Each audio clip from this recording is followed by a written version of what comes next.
नमस्कार, आपण पाहत आहात दैनिक लेटेस्ट न्यूज।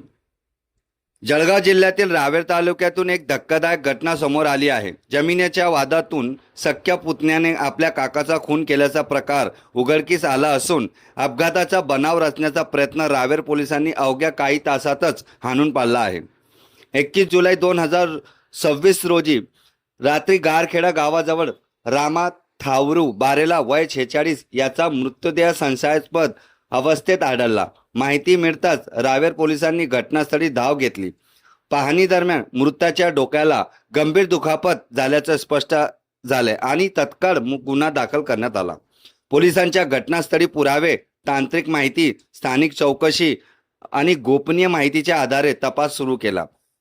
तपासात धक्कादायक सत्य समोर आले। मयताचे सख्या पुतण्या अनिल जखा बारेला वय 29 याच्या जमिनीच्या कारणावरून काकासोबत वाद सुरू होते।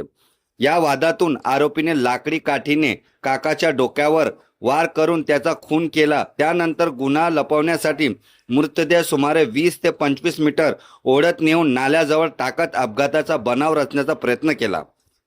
मात्र रावेर पोलिसांनी कौशल्यपूर्ण आणि वैज्ञानिक तपासामुळे हा कट उघडकीस आला। आरोपीला 22 जुलै रोजी अटक करण्यात आली असून चौकशी दरम्यान त्याने गुन्ह्याची कबुली दिल्याची माहिती पोलिसांनी दिली आहे।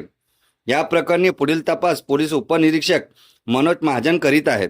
ही कारवाई पोलीस अधीक्षक श्रीकांत धिवरे, अप्पर पोलीस अधीक्षक संदीप गावित आणि उपविभागीय पोलीस अधिकारी अनिल बळगुजर यांच्या मार्गदर्शनाखाली रावेर पोलीस ठाण्याचे प्रभारी अधिकारी संदीप पाटील तसेच अधिकारी व अंमलदारांच्या पथकाने यशस्वीपणे पार पाडली। कॅमेरामॅन हरीश खरारे सोबत मुख्य संपादक हबीब चौहान। पाहत रहा दैनिक लेटेस्ट न्यूज। व्हिडिओ आवडल्यास लाईक करा, शेअर करा, तुमचे मत कमेंटमध्ये नक्की सांगा। अशा ताज्या आणि विश्वासार्ह बातम्यांसाठी दैनिक लेटेस्ट न्यूज चॅनलला सबस्क्राइब करून बेल आयकॉन दाबायला विसरू नका।